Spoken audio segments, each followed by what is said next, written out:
বন্ধুরা, শুভ সকাল। সবাই কি করো? আমাদের এখানের ওয়েদারটা দেখো।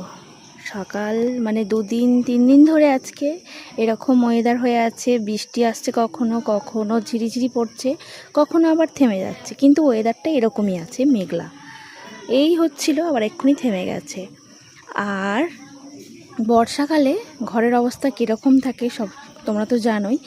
ভিডিও করবো যে ঘরের ভেতরে একটু, সে উপায়ও নেই। ঘরের ভেতরে পুরো জামা কাপড়ে মেলা ভর্তি হয়ে আছে, তাই জন্যে ঘরের ভেতরে আর ভিডিও করতে পারছি না। তোমাদেরকে একসময় দেখাবো আমার ঘরের ভেতরটা কী হয়ে থাকে বর্ষাকালে।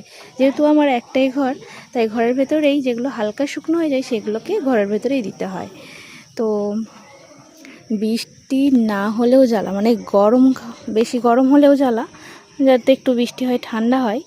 আর বৃষ্টি হলেও জ্বালা, কারণ বৃষ্টি হলে তাহলে তার জামা কাপড় বাইরে মিলতে পারবে না, শুকনো হবে না, ঘরের ভেতরে মিলতে হবে, সে এক জ্বালা।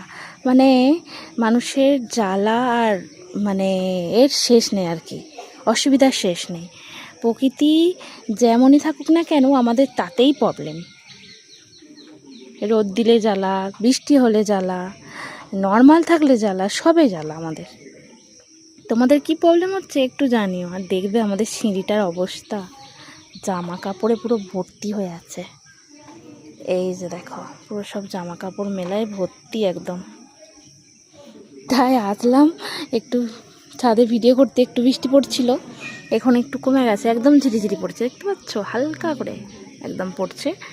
তো আজকে কি রান্না হবে দেখি। দেখো ফোনে আমার জল পড়ে যাচ্ছে, টিনের চালের, এই যে টিনের চাল থেকে বৃষ্টি মানে জল পড়ছে টোপা টোপা হয়ে, এর জল পড়ে যাচ্ছে ফোনে। তো আজকে কি রান্না করি দেখি। আজকের ওয়েদারটা তো বেশ ভালো, মনে হয় যে খিচুড়ি হলে ভালো হতো। তো তোমাদের কি কি হচ্ছে একটু জানিও। তো খিচুড়িটা দেখি কি হয়, তোমাদের সঙ্গে শেয়ার করব দুপুরে, ঠিক আছে? চলো এখনের মতো টাটা সবাইকে, টাটা।